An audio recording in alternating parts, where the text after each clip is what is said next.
अस्सलाम वालेकुम।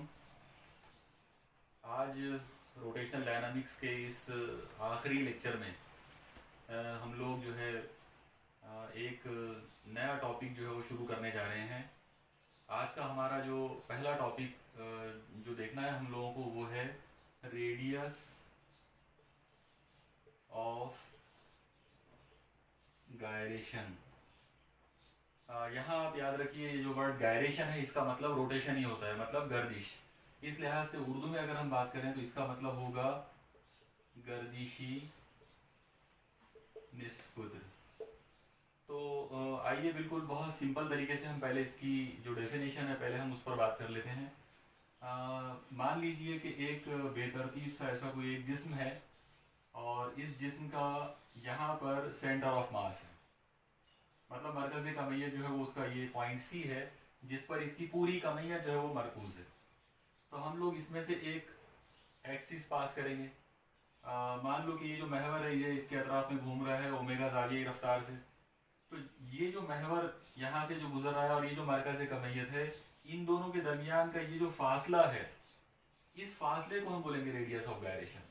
और आमतौर पर हम लोग उसको के से जाहिर करेंगे। मतलब रेडियस ऑफ गायरेशन या गर्दिशी निस्कुत्र जो है इसका एक सीधी सादी जो तारीफ होगी वो ये है कि महवर गर्दिश और मरकज़ कमैयत के दरमियान फासले को गर्दिशी निस्कुत्र कहते हैं। यानी एकदम सिंपल तारीफ ये वाली होगी उसकी कि महवर गर्दिश और मरकज़ कमैयत इनके दरमियानी फासले को गर्दिशी निस्कुत्र कहा जाता है और उसको जो है हम लोग के से जो है वो जाहिर करते हैं। अब हम लोग थोड़ा सा यहाँ पर जमूद के मेयार असर का जो फॉर्मूला है वो बनाने की कोशिश करेंगे। आप लोग देखिए जमूद के मेयार असर का सिंपल सा फॉर्मूला है summation m into R square. अब ये फॉर्मूले में अगर हम गौर करें, इसको अगर हम इस पॉइंट के लिए अप्लाई करेंगे, यानी ये मानकर चलो कि पूरे जिस्म की कमैयत इस जगह पर मरकूज है, मतलब पूरे जिस्म की जो कमैयत है वो पॉइंट सी की कमैयत है। ऐसा अगर करते हैं तो ये समेशन ऑफ m का मतलब हो जाएगा टोटल कमैयत m, और ये जो r होगा वो होगा इस पॉइंट का फासला और जाहिर है वो है k, यानी वो रेडियस ऑफ गायरेशन है, इसलिए r की जगह पर हमको लेना पड़ेगा k स्क्वायर। तो इस लिहाज से जमूद के मेयार असर और रेडियस ऑफ गायरेशन के दरमियान ये रिलेशन जो है वो हमको मिलेगा। तो यहाँ पर I जो है वो जमूद का मेयार असर है, m उस जिस्म की पूरी कमैयत और k जो है वो रेडियस ऑफ गायरेशन या गर्दिशी निस्कुद्र है। तो मुझे यकीन है कि आपको शायद ये पूरा कंसेप्ट जो है वो ध्यान में आ गया होगा। अब हम थोड़ा सा इसी फॉर्मूले को और आगे चलकर थोड़ा सा इसको मॉडिफाई करते हैं। आप लोग देखिए अभी हमने जो फॉर्मूला देखा था वो था I is equal to M into K square. इसमें से हम m को ट्रांसफर करते हैं तो आएगा K square is equal to I upon M, और अगर k का स्क्वायर हटा दिया जाए तो k इज इक्वल टू आ जाएगा under root I upon M. तो ये फॉर्मूले पर से हम लोग किसी भी जिस्म का गर्दिशी निस्कुत्र जो है वो मालूम कर सकते हैं। और क्योंकि गर्दिशी निस्कुत्र सिर्फ एक फासला होता है इसलिए इसकी जो एसआई यूनिट जो है वो मीटर है और सीजीएस यूनिट जो है वो सेंटीमीटर है। तो यहाँ पर ये हो गया जमूद के, मतलब यहाँ पर ये जो फॉर्मूला है ये गर्दिशी निस्कुत्र और जमूद के मेयार असर के दरमियान एक छोटा सा रिलेशन। अब हम यहाँ एक चीज़ और देखते हैं कि इस गर्दिशी निस्कुत्र का तबई मफहूम क्या है। मतलब हमको ये देखना है कि इसका सिग्निफिकेंस, हम लोग इसका फिजिकल सिग्निफिकेंस जो है वो देखने की बात करेंगे यहाँ पर कि फिजिकल सिग्निफिकेंस जो है वो इसका क्या हो सकता है। तो देखिए फिजिकल सिग्निफिकेंस या उसका मीनिंग या मफहूम अगर हमको समझना है तो इसके लिए सबसे पहले हम लोग एक बहुत ही एक स्पेशल जिस्म की बात करेंगे जिसे आमतौर पर रिंग कहा जाता है। आप लोग देखिए रिंग जो है वो एक ऐसा दायरी जिस्म होता है जो पतला सा होता है, लेकिन उसमें ख़ास बात ये होती है कि उसकी कमैयत जो है वो बिल्कुल एक जैसे अंदाज में तकसीम की हुई होती है। तो अगर मैं यहाँ पर एक रिंग की अगर डायग्राम बनाना चाहूँ तो मुझे बिल्कुल एक सिंपल सा ऐसा दायरा बनाना पड़ेगा, और मान लो कि अगर मैंने इसको ये इस तरीके से इस तरह से अगर मैंने उसको डबल वॉल्ड अगर बना दिया तो ये जो चीज़ यहाँ पे तैयार हो गई, ये एक रिंग जो है यहाँ पे तैयार हो गई है। आप लोग देखिए इस रिंग में इसके बाहर यहाँ पर हवा है और इसके अंदर भी ये खाली जगह है, यहाँ पर भी हवा है, मतलब यहाँ भी खाली जगह और यहाँ बाहर भी खाली जगह। अब इसका जो मरकज होगा वो यहाँ कहीं तो भी होगा, तो हम लोग इस मरकज में से एक उमूदी महवर ऐसा गुजारेंगे। मान लो कि यहाँ से ये एक ऐसा उमूदी महवर जो है वो इसमें से गुजर रहा है और ये पूरा का पूरा रिंग इसके अतराफ में घूम रहा है ऐसे। तो हम लोग ये इमेजिन करते हैं कि मान लो ये फासला जो है ये r है, इस रिंग का रेडियस जो है वो r है और इसकी जो कमैयत है वो m है। तो क्योंकि यहाँ पर महवर से ये जो उमूदी महवर यहाँ से गुजर रहा है उसके लिए कमैयत जो है वो बिल्कुल एक जैसी है चारों तरफ। इस वजह से अगर आप इस रिंग का उर्दू में हम इसे छल्ला कह सकते हैं या फिर हल्का भी कह सकते हैं। तो दायरवी छल्ला या सर्कुलर रिंग जो होगा, अगर हम इसका जमूद का म्यार असर का अगर फार्मूला बनाना चाहें तो इसका फार्मूला बनेगा टोटल कमैयत यानी m, और इसका रेडियस जो है जाहिर है वो r है, तो m r²। तो सबसे ज़्यादा सिंपल दुनिया में जितने भी ऑब्जेक्ट हैं उन तमाम ऑब्जेक्ट्स में, उन तमाम चीज़ों के अंदर जमूद का म्यार असर जो है रिंग का सबसे आसान होता है और वो होता है I = mr²। तो अब हम थोड़ा सा इस चीज़ को ध्यान में रखते हुए आगे बढ़ते हैं। अभी मैंने आपको थोड़ी देर पहले जमूद का म्यार असर का फॉर्मूला बताया था गर्दिशी निस्कुत्र के रूप में, और हम लोगों ने फॉर्मूला देखा था I = m×k²। और अभी कुछ देर पहले मैंने रिंग के ताल्लुक से आपको बताया कि अगर हम रिंग की बात करते हैं तो उसका फॉर्मूला आ जाएगा mr²। इसका मतलब अगर आपने इन दो लोगों का मवाजना अगर किए, दोनों को अगर आप कंपेयर करते हो तो ये हो जाएगा mk² = mr²। और जैसा आप देख रहे हो m से m कैंसिल हो जाएगा, ये बच जाएगा k², ये हो जाएगा r², और इस तरह से हमको मिलेगा k = r। मतलब गर्दिशी निस्कुत्र जो है किसी भी बेतरतीब जिस्म का, दुनिया का आप एट रैंडम कैसा भी जिस्म लो, उसका जो रेडियस ऑफ गायरेशन है, उसका जो गर्दिशी निस्कुत्र है वो रिंग के निस्कुत्र के बराबर मिला है। अगर k = r आया है, मतलब अगर बेतरतीब जिस्म का गर्दिशी निस्कुत्र अगर किसी रिंग के निस्कुत्र के बराबर है, इसका मतलब ये हुआ कि ये जो गर्दिशी निस्कुत्र जो है ये महवर के अतराफ रिंग की सलाहियत को जाहिर करेगा, और रिंग में एक ही सलाहियत होती है, वो है कमैयत की मसावी तकसीम। मतलब अगर आप रिंग के बारे में अगर बात करें तो रिंग एक ऐसी चीज़ होती है जिसमें महवर के अतराफ कमैयत की जो तकसीम है वो बिल्कुल एक जैसी होती है, और वही चीज़ आपको यहाँ पे नज़र आ रही है। इसका मतलब ये हुआ कि गर्दिशी निस्कुत्र जो है वो हकीकत में महवर के अतराफ कमैयत की तकसीम को जाहिर करेगा।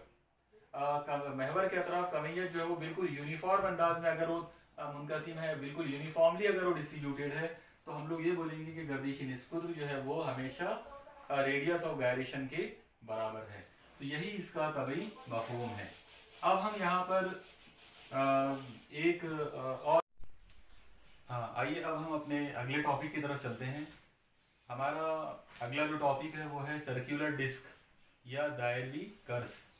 जैसा कि आप डायग्राम में देख रहे हो, दायरवी कर्स या डिस्क का मतलब होता है एक गोल चीज़ जो कि एक्चुअली 2 डायमेंशनल बॉडी होती है। मतलब वो एक पतली सी चीज़ रहेगी, और आप यहाँ पर एक जो CD या DVD जो होती है तो आप उसको इमेजिन कर सकते हो कि ये वैसी एक पतली सी चीज़ है लेकिन सर्कुलर है, गोल है पूरी। तो इसमें एक ख़ास बात हम लोग ये ध्यान में रखेंगे कि ये जो सर्कुलर डिस्क है आप इसको अलग अलग तरीक़ों से रोटेट कर सकते हो, लेकिन सबसे आसान जो रोटेशन यहाँ पर हो सकता है वो ये वाला रोटेशन है। इस तरीके से आप इसको रोटेट करा सकते हो, और जब ये इस तरीके से रोटेट होगा तो महवर यहाँ से मानना पड़ेगा, मतलब मरकज़ में से ऐसा उमूदन। तो हमारे सिलेबस में यही वाला एक महवर और यही जिस्म के ताल्लुक से है। अगर कोई दायरवी कर्स मरकज़ से उमूदन गुजरने वाले महवर के अतराफ घूमता है, गर्दिशी हरकत करता है, तो उसका हमको जमूद का म्यार असर या मोमेंट ऑफ इनर्शिया जो है वो मालूम करना है। तो सबसे पहले हम लोग यहाँ पर कुछ चीज़ें देखते हैं। आप लोग देखिए, मान लो कि ये उसका मरकज़ है जहाँ से ये महवर उमूदी महवर गुजर रहा है, तो यहाँ से लेकर यहाँ तक का ये जो फासला होगा, ये फासला होगा उसका निस्कुत्र। तो मान लेते हैं कि इस सर्कुलर डिस्क का जो रेडियस है, निस्कुत्र है, वो r है, और इसकी पूरी कमैयत जो है वो m है। अब यहाँ पर हम लोग इस दायरवी कर्स की कसाफत मालूम करेंगे। आप ध्यान में रखिए, कसाफत जो है वो जिस्म की मुनासिबत से मालूम की जाती है। ऐसा जिस्म जिसके पास कमैयत हो और हजम भी हो, तो उसके लिए कसाफत का सिंपल सा फॉर्मूला होता है कमैयत बटे हजम। लेकिन ऐसा जिस्म जिसके पास हजम ना हो बल्कि रगबा हो, जो दुनिया में 2 डायमेंशनल चीज़ें होती है, जैसे ये डिस्क है, पतली सी जो चीज़ें होती है जैसे कागज़ है या डिस्क है या और भी इस तरह की जो पतली चीज़ें हैं, जिनमें चौड़ाई नहीं होती, जिनमें ऊंचाई मतलब नहीं होती, ऐसे लोगों के अंदर हजम नहीं होगा बल्कि रकबा होगा। तो ऐसे टाइम पर हम लोग सतही कसाफत की बात करेंगे, यानी कमियत बटे रकबा लेंगे। इसको हम लोग कसाफत कहेंगे, ये हमारी जनरल डेंसिटी है। ये वाली जो कसाफत है हम लोग इसको सतही कसाफत बोलेंगे, सरफेस डेंसिटी। इसी तरह से दुनिया में कुछ जिसमें ऐसे भी होते हैं जिनके पास रकबा भी नहीं होता बल्कि उनके अंदर सिर्फ लंबाई होती है, तो कमियत को हमको सिर्फ लंबाई में तकसीम करना होता है। ऐसे टाइम पर उनकी जो कसाफत होती है उसको हम लोग बोलेंगे कमियत बटे लंबाई, मतलब कसाफत बराबर कमियत की तकसीम लंबाई के अंदर। तो 3 तरह की कसाफतें हो सकती है, एक कसाफत हजम के साथ, एक कसाफत रकबे के साथ, और एक कसाफत सिर्फ लंबाई। ये लंबाई वाला जो मामला है इसकी आप मिसाल ले सकते हो, जैसे हमारे बाल, बाल जो है वो एक पतली सी लंबी सी चीज़ होती है, तो उसके अंदर ना तो हम हजम के बारे में बात कर सकते हैं ना ही रकबे के, लेकिन लंबाई की बात कर सकते हैं। तो इसीलिए हम वहाँ पर कमियत की लंबाई के साथ तकसीम करेंगे। इसको हम लोग खती कसाफत कहेंगे, यानी लीनियर डेंसिटी। तो ये जनरल डेंसिटी कमियत बटे हजम, ये सरफेस डेंसिटी यानी कमियत बटे रकबा, और ये लीनियर डेंसिटी या खती कसाफत यानी कमियत बटे लंबाई। तो जिस्म की मुनासिबत से हम इन तीनों में से किसी एक को सिलेक्ट करेंगे। जाहिर है यहाँ पर हमारे पास अभी फिलहाल जो जिस्म हम जिसकी बात कर रहे हैं दायरवी कर्स, ये एक ऐसा जिस्म है जिसके पास रगबा है, इसकी ये सतह है गोल, और क्योंकि गोल सतह है इसका मतलब इसके अंदर रगबा है, सतही रगबा इसके पास है, तो कमियत को हमको रगबे में तकसीम करना पड़ेगा। तो यहाँ पर इसकी कसाफत जो है सतही कसाफत वो आ जाएगी कमियत बटे रगबा, मतलब इस दायरवी कर्स का रगबा।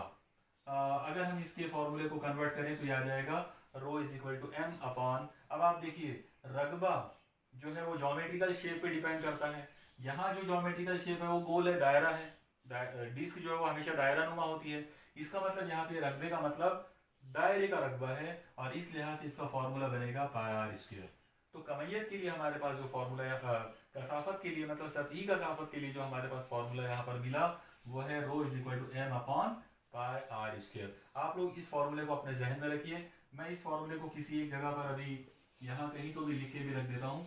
तो आप लोग देखिए, मान लो कि हमने इसकी कसाफत जो है उसको मालूम करे और उसकी कीमत आ गई M upon pi R square. आइए अब हम लोग थोड़ा सा और आगे चलते हैं। अब हम थोड़ा इसमें इस बात पर गौर करते हैं कि ये जो दायरवी कर्स जो है, ये जो डिस्क है ये बनी हुई कैसे है, मतलब इसका एलिमेंट्री पार्ट क्या है। तो अगर आपको इसका एलिमेंट्री पार्ट या इसका आंसरी जूस अगर मालूम करना हो, इसका जो बेसिक बिल्डिंग ब्लॉक है अगर वो हमको मालूम करना हो, तो हम उसका एक सिंपल आइडिया ये यूज़ करेंगे यहाँ पर कि हम इसके अंदर ऐसे बहुत सारे गोल जो है वो रिंग्स जो है वो उनको हम फर्ज करेंगे। मान लो कि इसके अंदर ऐसे गोल गोल अगर बहुत सारे अगर हम रिंग्स बनाते हैं, तो आपको मालूम पड़ेगा कि बहुत सारे रिंग्स को जोड़कर ही ये कर्व तैयार होता है। जिस तरह से एक बड़ी सी जो दीवार है वो सिर्फ एक ईंट से मिलकर बनी होती है, मतलब ईंटों के ऊपर अगर ईंटों को रखते चले जाएं तो पूरी दीवार जो है वो बन जाएगी। उसी तरीके से अगर रिंग्स के ऊपर रिंग्स अगर रखते चले जाएं और उनको आपस में जोड़ दें तो आपको डिस्क जो है वो मिल जाएगी। मतलब इस दायरवी कर्स का जो बेसिक बिल्डिंग ब्लॉक जो है या इसका जो एक अंसरी जूस जिसको हम बोल सकते हैं वो एक दायरवी रिंग होता है। तो यहाँ पर जस्ट एक समझने के लिए ये जो ग्रीन कलर में जो आपको नजर आ रहा है ये शेडेड वाला जो पार्ट आप देख रहे हो, तो फर्ज करते हैं कि ये एक रिंग है, और ये जो रिंग है ऐसे जाहिर है इसके अंदर बहुत सारे रिंग्स होंगे और इन तमाम रिंग्स को जोड़कर ये कर्ज जो है ये बनाया गया है। तो अब हम लोग इस रिंग के ताल्लुक से कुछ बातें करेंगे।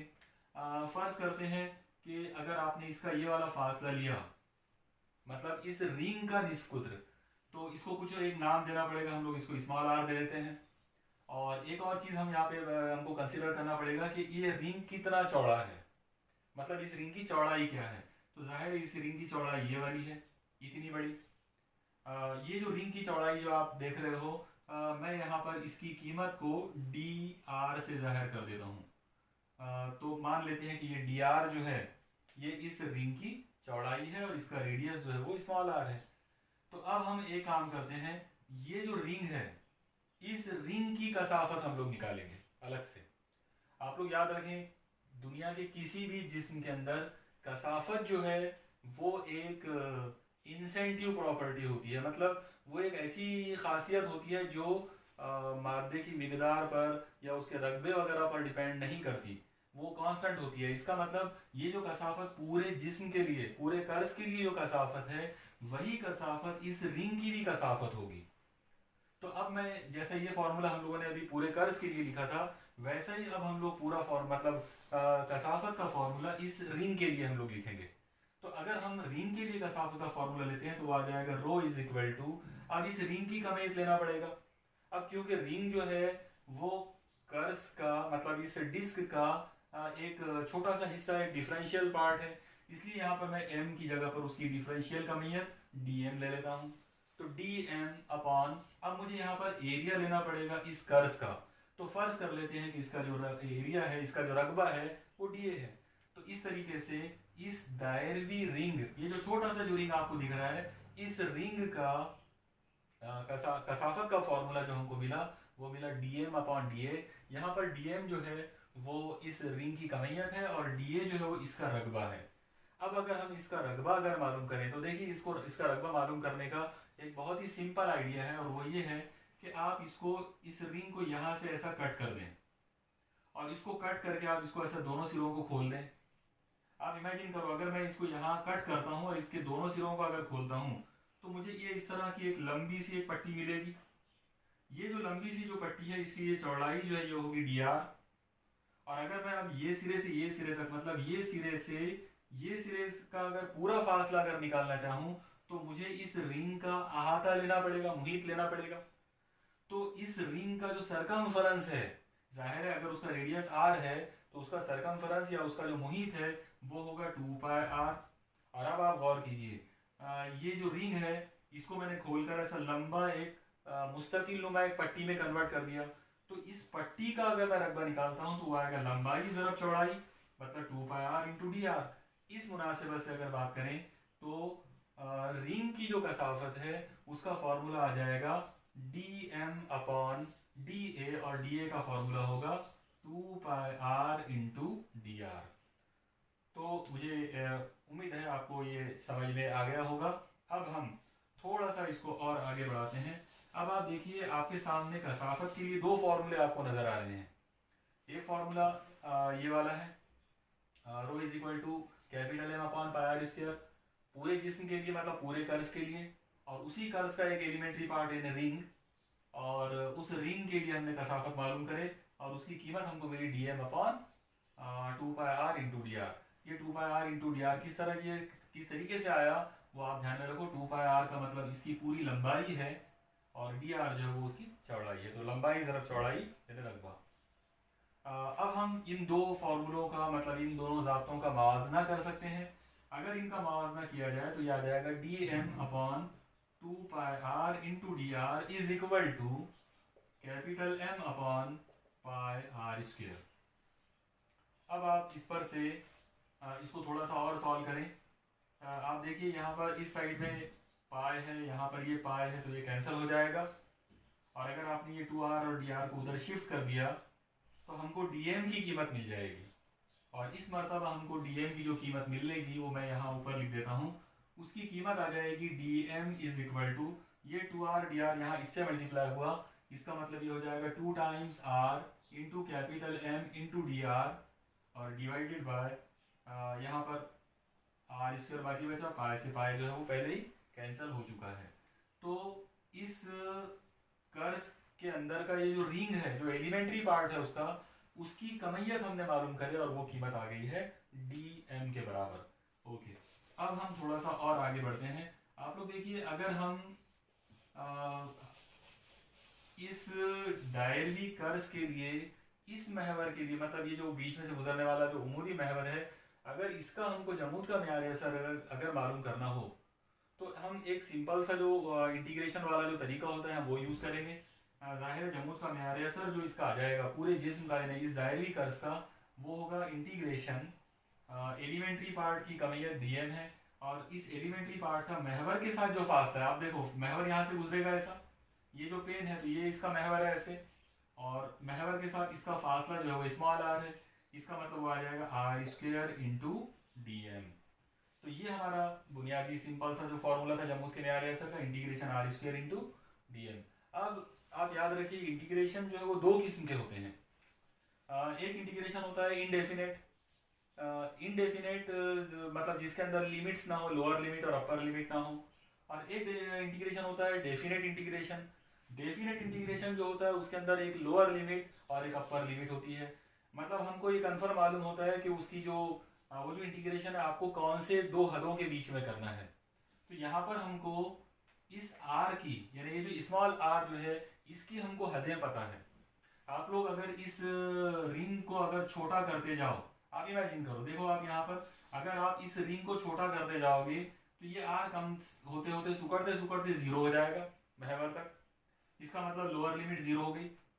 और जब आप इस आर को बढ़ाते जाओगे तो ये आर बढ़ते बढ़ते बढ़ते यहाँ तक आएगा, बाउंड्री तक। इसके आगे नहीं जा सकता क्योंकि यहाँ पर एक कर्व खत्म हो गई है। इसका मतलब ये हुआ कि स्मॉल आर को अगर आप बढ़ाते हो तो बढ़ते बढ़ते वो कैपिटल आर तक जाएगा, उससे आगे नहीं जा सकता। इसका मतलब यहाँ पर अपर लिमिट जो है वो कैपिटल आर है।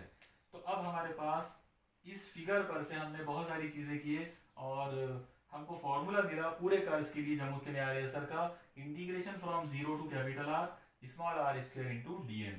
आइए अब हम यहाँ पर थोड़ा सा मैथमेटिकली इसको कुछ करते हैं।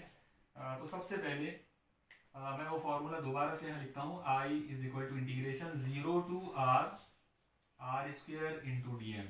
अब हम डी एम का ये फॉर्मूला जो हमने पहले जिसका डेरिवेशन किया था इसको यहाँ ला के रख देते हैं। ये आ जाएगा I is equal to integration zero to are.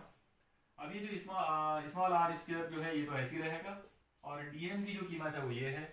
इसका मतलब हो जाएगा two R into M into D R और divided by capital R square. Okay, अब हम और इसको आगे बढ़ाते हैं। देखिए क्या हो सकता है, I is equal to integration zero to capital R, ये हो जाएगा आर स्क्वायर और यहाँ पे ये आर का पावर अकेला है मतलब एक है।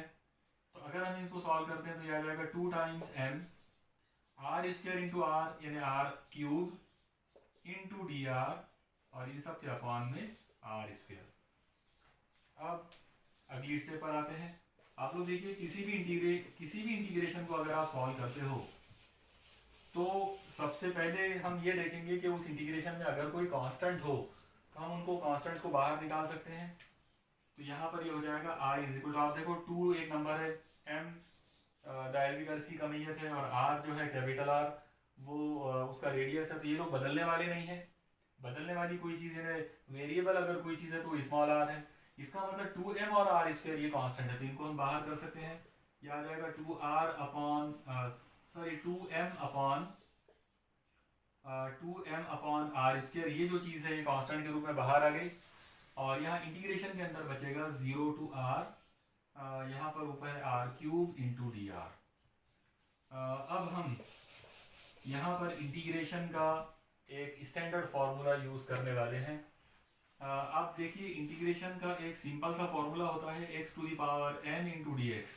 अगर ऐसा है, अगर X to the power N इस फंक्शन का अगर आप इंटीग्रेशन कर रहे हो विथ रिस्पेक्ट टू एक्स तो इसका सिंपल सा जो जवाब है वो होगा X to the power N plus one upon N plus one. मतलब एक्स का जो पावर होगा उसमें एक का इजाफा हो जाएगा और उसी नंबर से उसको डिवाइड करेंगे। तो X to the power N जो है अगर हम इसका इंटीग्रेशन करते हैं तो X to the power N plus one upon N plus one, ये चीज़ हम यहाँ यूज़ कर सकते हैं। यहाँ एक्स की जगह पर आर है तो आप लोग देखिए ये फॉर्मूला आ जाएगा I is equal to two M upon R square in bracket, क्योंकि अब इंटीग्रेशन हट गया, हम इंटीग्रेशन को सॉल्व कर रहे हैं स्टैंडर्ड फॉर्मूले से, तो ब्रैकेट आ जाएगा आर क्यूब है, आर का पावर थ्री है तो ये हो जाएगा R to the power three plus one, power three plus one divided by three plus one. और जो लिमिट्स हैं इंटीग्रेशन के वो हम यहाँ लिख सकते हैं जीरो टू आर। आप लोग देखिए थ्री प्लस वन मतलब ये हो जाएगा फोर, थ्री प्लस वन यहाँ अपॉन में हो जाएगा फोर। तो अब आप देखिए हमने इंटीग्रेशन का एक स्टैंडर्ड फॉर्मूला यहाँ पर अप्लाई किए और हमको ये एक सिंपल सी चीज़ यहाँ पे एक मिली है। Two M upon R square पहले से बाहर था, आर क्यूब का जो इंटीग्रेशन हुआ वो हुआ R to the power four upon four. अब हम यहाँ पर इंटीग्रेशन में स्मॉल आर जो है उसकी लिमिट्स रखेंगे। आप देखिए इसकी अपर लिमिट स्मॉल आर की जगह पर हम कैपिटल आर रखेंगे, फिर माइनस करके हम स्मॉल आर की जगह पर इस जीरो रखेंगे, तो जाहिर है जीरो रखने से कोई फर्क नहीं पड़ेगा। इसलिए जब आप इसको सॉल्व करते हैं तो ये आ जाएगा 2m upon R square in bracket. अब मैं स्मॉल आर की जगह पर अपर लिमिट रखता हूँ, तो स्मॉल आर की जगह पर अगर मैंने कैपिटल आर लिया तो ये होगा r to the power 4 upon 4 minus, अब मैं स्मॉल आर की जगह पे लोअर लिमिट रखता हूँ, जाहिर है वो है जीरो, इसका मतलब हो जाएगा 0 to the power 4 upon 4 bracket close. तो यहाँ पर ये upper limit minus lower limit variable की जगह पर। अब इसको सॉल्व करते हैं, यह आ जाएगा i is equal to 2m upon R square. अब देखो माइनस में 0 का पावर 4 है, ये पूरा नंबर जो है ये 0 हो जाएगा, और माइनस 0 का कोई मीनिंग होता नहीं है, इसका मतलब ये हो जाएगा r to the power 4 upon 4। अब आप इसको अगर सॉल्व करते हैं तो ये 2 से ये 4 कैंसिल हो जाएगा, 2 टू ज़ा 4, और ऐसे ही ये r स्क्वायर से r का पावर 4 कटेगा और पावर 2 बाकी बचेगा ऊपर। इसका मतलब आपके पास फॉर्मूला जो मिलेगा वो फॉर्मूला मिलेगा m into R square divided by 2। तो ये फॉर्मूला होता है दायरवी कर्ज के लिए जमूद के मेयार असर का, अगर महवर उसके मरकज में से उमूदन अगर गुजरता है तो। अगर कोई अगर आपने कोई दायरवी कर्ज लिए, कोई डिस्क लिए और उसके सेंटर में से मरकज में से महवर को अगर उमूदन गुजारे तो उसका जमूद का मेयार असर ये वाला होगा mr स्क्वायर बाय 2। अब यहाँ पर हम ये वैसे इसका फाइनल तो हो चुका है, लेकिन अब हम यहाँ पर थोड़ा सा इसी पर और एक चीज़ पे थोड़ा गौर कर लेते हैं।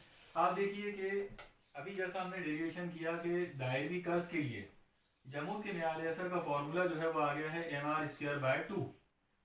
और अभी मैंने कुछ देर पहले इससे पहले वाला जो आर्टिकल था जिसमें हमने बात किए थे रेडियस ऑफ गायरेशन की, मतलब गर्दिशी निस्कुत्र की, तो गर्दिशी निस्कुत्र का फॉर्मूला हमको जो मिला था वो था k is equal to under root I upon m। तो अब हम यहाँ पर अगर कर्ज के लिए अगर हमको बात करना हो, मतलब हमको अगर गर्दिशी निस्कुत्र एक डिस्क के लिए अगर मालूम करना हो तो वो आ जाएगा k for disc is equal to square root i का मतलब हो जाएगा mr स्क्वायर बाय 2 अपॉन में है m। अब ये m ऊपर है और ये वाला m नीचे है, तो m से m कट जाएगा, इसका मतलब k डिस्क जो है उसकी कीमत आ जाएगी, m से m कैंसिल होने के बाद बचेगा r स्क्वायर बाय 2। अब जाहिर है अंडर रूट के अंदर अगर r स्क्वायर है तो हो जाएगा r, और इस लिहाज से हमको फॉर्मूला जो मिलेगा वो मिलेगा r अपॉन अंडर रूट 2। तो ये एक बहुत ही इम्पॉर्टेंट फार्मूला यहाँ पर है कि अगर किसी सर्कुलर डिस्क कोई दायरवी कर्ज के मरकज में से अगर कोई महवर उमूदन गुजरे तो उसका जमूद का मेयार असर होगा mr स्क्वायर बाय 2 और उसका गर्दिशी निस्कुत्र होगा r अपॉन अंडर रूट 2। आप याद रखिए दायरवी कर्ज का रेडियस r है, मगर उसका गर्दिशी निस्कुत्र अगर रेडियस ऑफ गायरेशन गर्दिशी निस्कुत्र अगर लेंगे तो वो r नहीं है बल्कि r अपॉन अंडर रूट 2 है। ओके, हाँ आइए अब हम अपने अगले टॉपिक पर चलते हैं। हमारा आज का जो अगला टॉपिक है वो है रोलिंग मोशन। रोलिंग जैसा कि नाम से समझ में आता मतलब रोल होना, और उर्दू में इसके लिए अलग अलग जो अल्फाज इस्तेमाल किए जाते हैं, एक जो स्टैंडर्ड वर्ड इसके लिए इस्तेमाल करते हैं वो है गर्दानी हरकत। इसके अलावा हम सिंपल वे में लुढ़कने की जो हरकत होती है हम उस वो भी कह सकते हैं, यानी लुढ़कने वाली हरकत या लुढ़कना जो है वो भी रोलिंग मोशन के लिए इस्तेमाल किया जाता है। अब सवाल ये है कि गर्दानी हरकत या रोलिंग मोशन होती क्या है। तो बहुत ही आसान सी चीज़ है।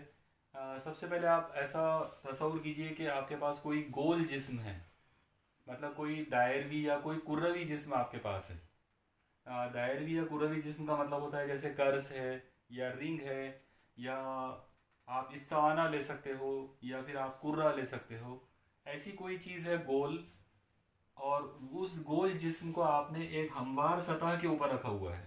ये यहाँ पर ही आप देख रहे हो, ये एक हॉरिजॉन्टल एक सरफेस है, एक हमवार सतह है, और इस हमवार सतह पर आपने एक गोल जिस्म को लाके रख दिए।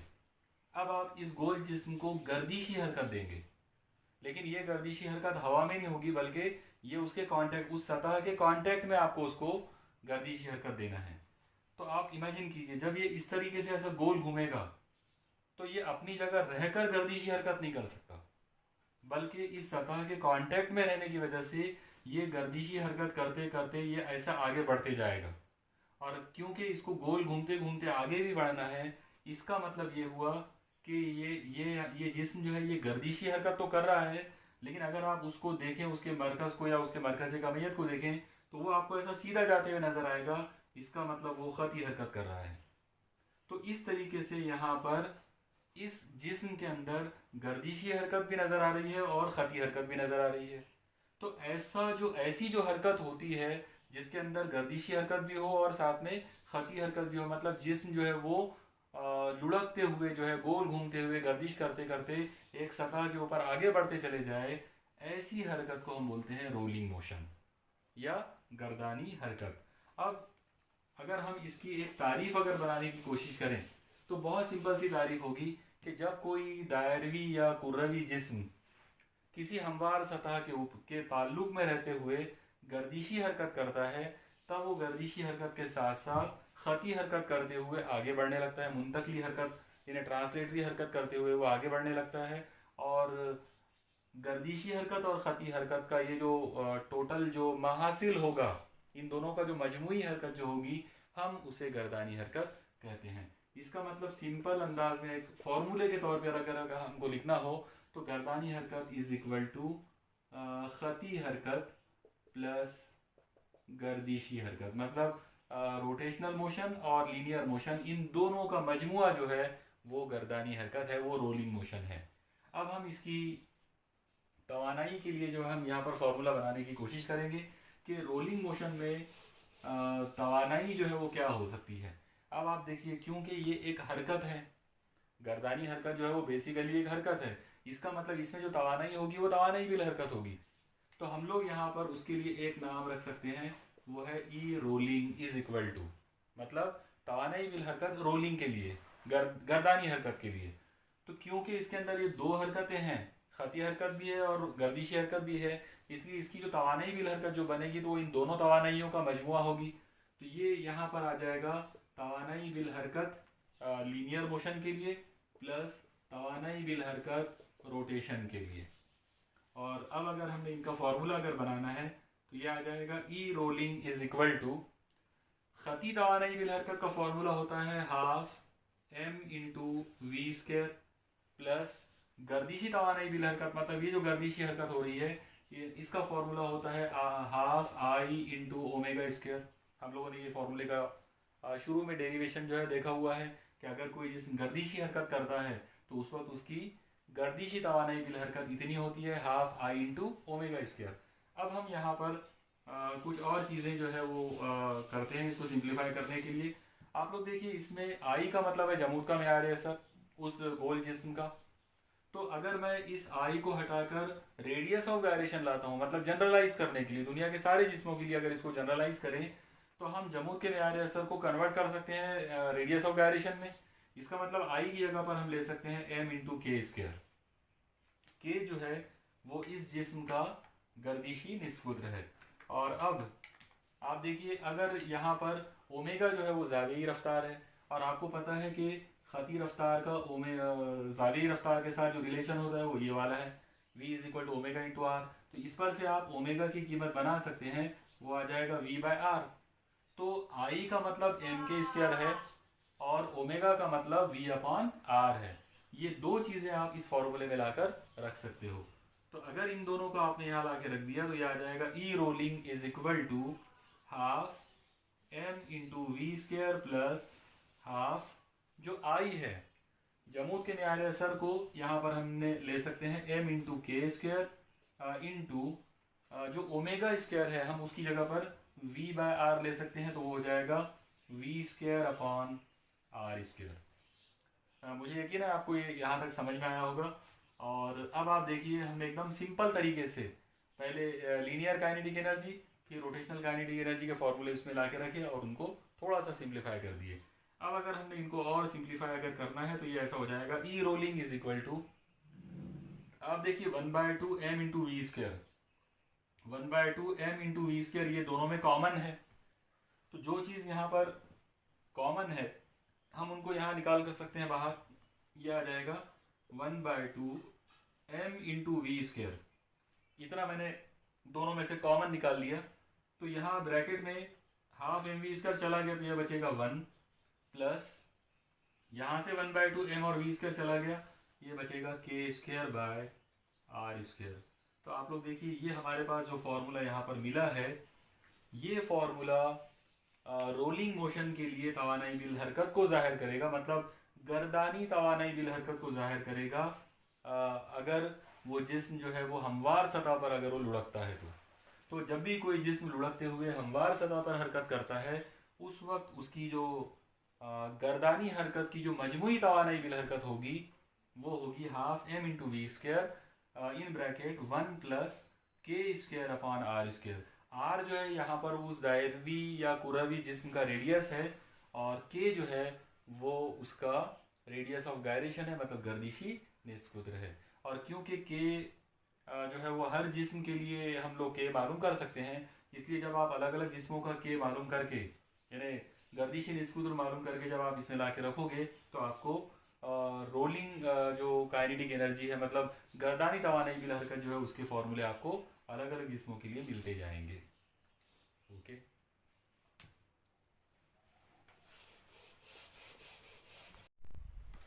हाँ, अब हम अपने अगले टॉपिक पर आते हैं। वो भी रोलिंग मोशन का ही है, लेकिन इस बार रोलिंग मोशन थोड़े से डिफरेंट तरीके से हम लोग करेंगे। इस बार हम देखेंगे कि रोलिंग मोशन इंक्लाइंड प्लेन पर कैसे होगी। इंक्लाइंड प्लेन मतलब ये इस तरह की ऐसी झुकी हुई तिरछी सतह जो है जिसे हम उर्दू में माइल सतह कहते हैं। तो माइल सतह पर गर्दानी हरकत। अब आप देखिए कि एक गोल जो है दायरवी या कुरवी जिस्म है जिसका मतलब रेडियस आर है, और उसको हमने क्या किए कि एक ऐसी इंक्लाइंड एक प्लेन लिए। ये जो यहाँ पर आप देख रहे हो, अगर मैं यहाँ पे इनके कुछ नाम रखता हूँ तो मान लीजिए कि ए और बी जो है ये हमवार सतह है, और ए से लेकर सी तक ये जो आप देख रहे हो तो ये एक माइल सतह, एक इंक्लाइंड प्लेन है। इस माइल सतह के ऊपरी हिस्से में मैंने यहाँ पर एक गोल जिस्म को जो है रोक के रखा हुआ है। आपको समझ में आ गया होगा कि यहाँ पर इसको रोक के रखना पड़ेगा, मतलब इसको पकड़ के रखना पड़ेगा। अगर हम इसको नहीं पकड़ेंगे तो फिर यहाँ से ये रोलिंग करना शुरू कर देगा और नीचे आ जाएगा। तो फर्ज करते हैं कि यहाँ पर ये जिस्म जो है ये इसको पकड़ के रखे एज बुलंदी के ऊपर, वो जो है यहाँ पर यानी ज़मीन की सतह से वो एज बुलंदी पर यहाँ पर मौजूद है। उसकी कमियत जो है वो हम लोग m जो है वो हम फर्ज करेंगे कि उसकी कमियत m है। अब आप देखिए कि जब आप इसको यहाँ पकड़ के रखते हैं तो वो रुका हुआ रहेगा, साकिन रहेगा, लेकिन जैसे ही आप उसको छोड़ोगे तो वो इस सतह के कांटेक्ट में है और उसका वजन उसको नीचे की जानिब लेकर आएगा कशीश शक्ल की वजह से। तो उसकी वजह से होगा ये कि ये जिस्म यहाँ से ऐसी हरकत करना शुरू करेगा, यानी गर्दानी हरकत शुरू करेगा और ये हरकत करते करते करते नीचे आ जाएगा। तो हम लोग ये फ़र्ज़ करते हैं इस फिगर के मुताबिक कि पॉइंट सी से लेकर पॉइंट ए तक का जो टोटल फासला है वो एस है, मतलब ख़ती हटाव जो है वो हम लोग एस ले रहे हैं, और इस सतह का यानी माइल सतह का हमवार सतह के साथ में जो जाविया बना हुआ है वो थीटा जाविया है। तो आइए अब हम लोग इस आर्टिकल को थोड़ा सा आगे बढ़ाते हैं। सबसे पहले आप देखिए कि जब ये जिस्म पॉइंट सी पर मौजूद है तो वहाँ अगर आप इसकी टोटल एनर्जी की अगर आप बात करें, मजमूई तवानाई अगर आप इसकी निकालते हैं, तो आपको पता है कि हर जिस्म की मजमूई तवानाई जो है वो तवानाई बिल हरकत और तवानाई बिल कवा का मजमुआ होती है। इसका मतलब यहाँ पर हम बात कर सकते हैं कि तवानाई बिल हरकत प्लस तवानाई बिल कवा, ये दो चीज़ें उसमें आ जाएगी। अगर इनके फॉर्मूले लेते हैं तो ये आएगा E is equal to half, जिस्म की कमियत हम कैपिटल M ले सकते हैं तो capital M into V square plus तवानाई बिल कवा हो जाएगा mg इंटू एच। अब आप देखिए कि यहाँ जिस्म को हमने रोक के रखे हैं। मैंने आपको पहले ही बताया था कि अगर आप उसको पकड़ के नहीं रखोगे तो वो खुद से लुढ़कना शुरू कर देगा, और अगर आपको उसको वहाँ रोकना है पॉइंट सी पर तो आपको उसको पकड़ के रखना पड़ेगा। तो वहाँ वो रुका हुआ है, और क्योंकि वो रुका हुआ है इसका मतलब उसकी रफ्तार ज़ीरो है, और अगर उसकी रफ्तार ज़ीरो लेते हैं तो आपको मजमूई तवानाई की कीमत मिलेगी, ये पूरी टर्म जो है गायब हो जाएगी, और यहाँ उसका फॉर्मूला आ जाएगा m into G into H के बराबर। तो इस तरीके से हमने एक चीज़ देखा कि जब ये जिस्म पॉइंट सी पर मौजूद है वहाँ उसकी मजमूई तवानाई m into G into H के बराबर है। तो मैं ये फॉर्मूला यहाँ लिख के रख देता हूँ, E is equal to M into G into H. इतनी तवानाई के साथ ये जिस्म यहाँ पर मौजूद है। अब हम मान लीजिए कि हमने इस जिस्म को छोड़ दिए, तो आप जैसे इस जिस्म को छोड़ेंगे ये यहाँ से रोलिंग करना शुरू करेगा, और रोलिंग करते हुए, लुढ़कते हुए, गर्दानी हरकत करते हुए ये इधर आएगा। तो हम लोग ये फ़र्ज़ करते हैं कि जब वो पॉइंट ए पर पहुंचा तो यहाँ उसकी इंतहाई रफ्तार जो है वो v है, आखिरी रफ्तार। उसकी इनिशियल वेलोसिटी यहाँ पर अगर हम उसको u लेते हैं तो वो तो ज़ीरो है क्योंकि वो रुका हुआ था, लेकिन फाइनल वेलोसिटी अगर लेंगे, इंतहाई रफ्तार अगर आप उसकी लेंगे, तो पॉइंट ए पर पहुँचते पहुँचते उसकी इंतहाई रफ्तार v हो जाएगी। मगर इस जगह पर उसकी जो तवानाई बिल हरकत है वो रोलिंग तवानाई बिल हरकत होगी।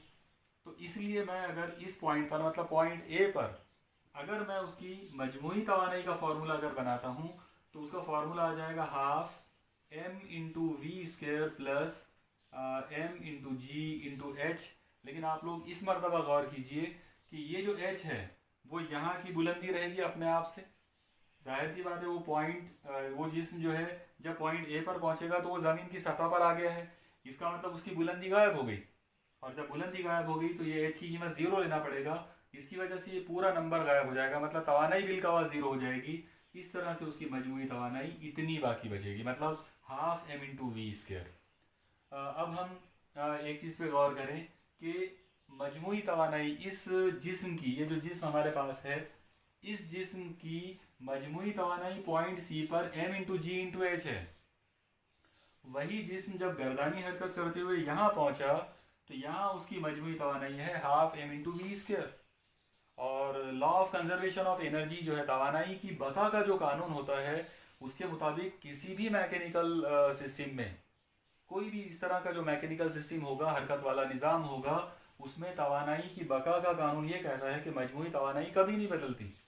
मजमूई तवानाई ना तो बढ़ती है ना कम होती है, बल्कि वो कांस्टेंट रहती है। इसका मतलब ये हुआ कि पॉइंट सी की मजमूई तवानाई और पॉइंट ए की मजमूई तवानाई इक्वल होगी। और अगर ये दोनों इक्वल हैं तो हम बता सकते हैं कि half M into V square, इसकी जो कीमत है वो हो जाएगी M into G into H के बराबर।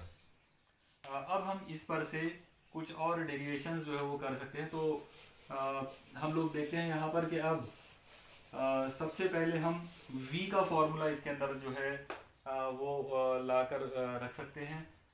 ये अगर आपने ये m से m को यहाँ कट कर दिया तो ये हो जाएगा V square is equal to 2 को उधर शिफ्ट कर दिए तो हो जाएगा 2 टाइम्स g इंटू एच।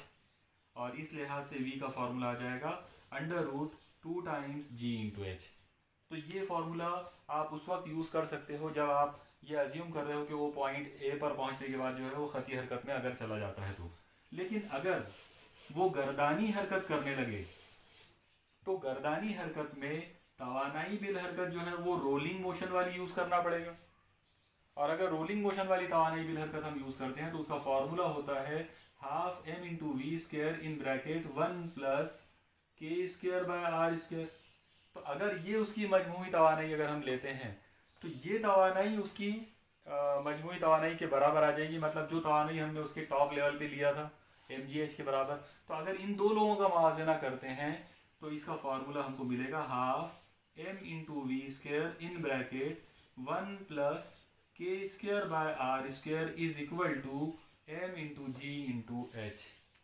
अब आप देखिए इस फॉर्मूले में ये m से ये m कट जाएगा, आप इस 2 को उधर भेज सकते हो, आप इस पूरे ब्रैकेट को उधर भेजेंगे तो ये हो जाएगा V square is equal to, अगर ये 2 ऊपर जाता है ये आ जाएगा 2 टाइम्स जी एच, और अपॉन में ये पूरा ब्रैकेट नीचे आ जाएगा, मतलब 1 plus K square by R square, ये पूरा ब्रैकेट जो है वो अपॉन में आ गया।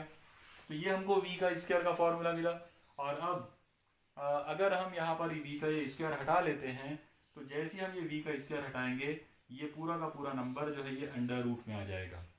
तो इस तरीके से हम लोग किसी भी इंक्लाइंड प्लेन पर, मतलब कोई भी अगर माइल सतह है, तिरछी सतह अगर है और उस पर कोई जिस्म अगर लुढ़क रहा है, उस पर अगर कोई गर्दानी हरकत हो रही है तो उसमें इंतहाई रफ्तार का फॉर्मूला ये रहेगा। मतलब ये जो फार्मूला आपके सामने अगर नज़र आ रहा है तो ये फार्मूला रहेगा कि v जो है यानी खती रफ्तार उसकी फाइनल जो होगी वो होगी under root 2 times G into H upon 1 plus K square by R square. Okay, अब हम एक और चीज़ की तरफ चलते हैं। हम यहाँ पर ख़ती इसरा का फॉर्मूला भी मालूम कर सकते हैं। तो ख़ती इसरा का फॉर्मूला मालूम करने के लिए हम लोग उसी फिगर को मैं थोड़ा सा शॉर्टकट में यहाँ पे फिगर को बना देता हूँ। आप लोग देखिए, वो फिगर कुछ इस तरह से थी। यहाँ पर एंगल थीटा है, ये फासला एस है और ये वाला फासला एच है। तो यहाँ इस जगह पर रफ्तार यू है जो कि ज़ीरो है, और यहाँ रफ्तार वी है इस जगह पर। तो अगर मैं यहाँ पर काइनेमेटिकल इक्वेशन यूज़ करता हूँ, मान लीजिए कि मैं अगर यहाँ पे थर्ड काइनेमेटिकल इक्वेशन अगर इस्तेमाल करता हूँ, हरकती मसावातों को अगर यूज़ करते हैं, तो वो आ जाएगा V square is equal to U square plus 2as। इस हरकती मसावात को यहाँ पे यूज़ किया जा सकता है इस जगह पर। तो ये हो जाएगा V square is equal to U तो ज़ीरो है, मतलब इनिशियल वेलोसिटी जो है, इब्तिदाई रफ्तार तो ज़ीरो है, इसका मतलब ये ज़ीरो का स्क्वायर तो गायब हो गया, ये बचेगा 2 टाइम्स as। और इस तरह से अगर आपने ये 2 और s को इधर शिफ्ट कर दिया तो हमको a का फॉर्मूला मिल जाएगा। तो अगर हमको a का फॉर्मूला अगर बनाना हो तो इसरा का फॉर्मूला आ जाएगा a is equal to V square upon 2s। अब हम v की जो कीमतें हैं वो हम यहाँ लाकर इस फॉर्मूले में रख सकते हैं। अब आप देखिए, हमने अभी कुछ देर पहले जो v का फॉर्मूला बनाया था, तो मैंने आपको v के दो फॉर्मूले अभी करके बताया था कि v का अगर आप सीधे सीधे खती हरकत अगर लेते हो तो अंडर रूट 2 टाइम्स gh था, लेकिन अगर आप रोलिंग मोशन अगर लेते हैं तो उसका फॉर्मूला था 2 times gh upon 1 plus K square by R square. ये वाला फैक्टर यहाँ पर नीचे मौजूद था, गर्दानी हरकत को कंसिडर करें तो हम ये फार्मूला यहाँ पर यूज़ कर सकते हैं। तो आप लोग देखिए क्या आ जाएगा। अगर मैं ये फार्मूला यहाँ लेता हूँ तो ये आएगा a is equal to V square, मतलब इस नंबर का स्क्वायर। अब जाहिर है v जो है वो है अंडर रूट में 2gh upon 1 plus K square by R square. तो इसका जब स्क्वायर करोगे तो रूट हट जाएगा, इसका मतलब ये हो जाएगा 2gh upon 1 plus K square by R square, और इनके अपॉन में मतलब वी स्क्वायर अपॉन में था 2s, तो यह नीचे आ जाएगा 2s। ओके, और अब आप देखिए इसको अगर सॉल्व करते हैं तो सबसे पहले ऊपर का जो 2 है, ये 2 से ये 2 कैंसिल हो जाएगा और आपको इसरा का एक सिंपल सा फॉर्मूला मिलेगा 2 टाइम्स, सॉरी 2 जो है वो कैंसिल हो गया है यहाँ पर, और 2 अगर ये 2 से ये 2 कैंसिल अगर हो जाता है तो ये हो जाएगा g इंटू ऊपर यहाँ पर h है और ये s अपॉन में, तो मैं इसको h अपॉन s लिख सकता हूँ, और अपॉन में ये पूरा फैक्टर नीचे आ जाएगा, ये आ जाएगा 1 plus K square by R square. और अब हम एक काम करते हैं, जो हमारे पास वो जो राइट एंगल ट्रायंगल जो था, हम उसमें थोड़ी सी एक ट्रिग्नोमेट्री को यूज़ करते हैं। आप देखिए ये फॉर्मूला कुछ इस तरह से था, यहाँ का ये एंगल 90 का है, ये वाला एंगल थीटा, ये साइड s है और ये वाली साइड h है। तो 90 के एंगल के सामने वाला ये हाइपोटेनियस हुआ, मतलब वित्र हुआ, और ये एंगल थीटा के लिहाज से ये मुखालिफ यानी मुकाबिल का ज़िला है। तो मुकाबिल का ज़िला s अपॉन वित्र s, मुकाबिल का ज़िला बटे वित्र, ये फॉर्मूला होता है साइन का। मतलब इस ट्रायंगल में अगर हम इस्तेमाल करें तो साइन थीटा की जो कीमत है वो होगी h अपॉन s, तो ये वाली कीमत हम यहाँ पर इस्तेमाल कर सकते हैं। तो अगर हमने यहाँ पर h अपॉन s को हटाया तो उसकी जगह पर हम लोग साइन थीटा ले सकते हैं, तो ये आ जाएगा a is equal to G into sine theta upon 1 plus K square by R square. और इस तरीके से ये हमारे पास जो फॉर्मूला मिला है, ये फॉर्मूला खती इसरा को जाहिर करेगा रोलिंग मोशन में, लेकिन अगर वो जिस्म जो है वो किसी इंक्लाइंड सतह पे, मतलब कोई तिरछी सतह पर अगर कोई जिस्म लुढ़कते हुए अगर हरकत करता है, गर्दानी हरकत अगर करता है, तो उस वक्त उसका इसरा जो है खती इसरा वो इतना होगा। तो आप लोग देखिए बहुत ही सिंपल सा फॉर्मूला आया, और इस फॉर्मूले के अंदर 1 plus K square by R square ये फैक्टर जो है ये बहुत इंपॉर्टेंट है, और ये फैक्टर डिसाइड करेगा हर अलग अलग जिस्मों के लिए कि हर अलग अलग जिस्मों की खती रफ्तार क्या होगी और अलग अलग जिस्मों का खती इसरा क्या होगा। अब वैसे हमारा यहाँ पर ये चैप्टर तो कंप्लीट हो गया है, लेकिन इस फॉर्मूले को बेस बनाकर, और इससे पहले जो खती रफ्तार का फॉर्मूला था, मतलब खती रफ्तार बराबर under root 2 times G into H upon 1 plus K square by R square, इस फॉर्मूले को बेस बनाकर मुख्तलिफ जिस्मों के लिए, अलग अलग जिस्मों के लिए ख़तीसरा और ख़ती रफ्तार के फ़ॉर्मूले बनाए गए हैं अपने मतलब जो अपनी बोर्ड की जो टेक्स्ट बुक है उसमें उसमें अलग अलग चार्ट दिए गए हैं अलग अलग जिस्मों के लिए। तो आइए अब हम यहाँ तो ये चैप्टर एंड हो गया है, अब आखिर में आप उस चार्ट पर नज़र डालें कि किस तरह से अलग अलग जिस्मों के लिए अलग अलग मतलब फ़ॉर्मूले होते हैं ख़तीसरा का और ख़ती रफ्तार का।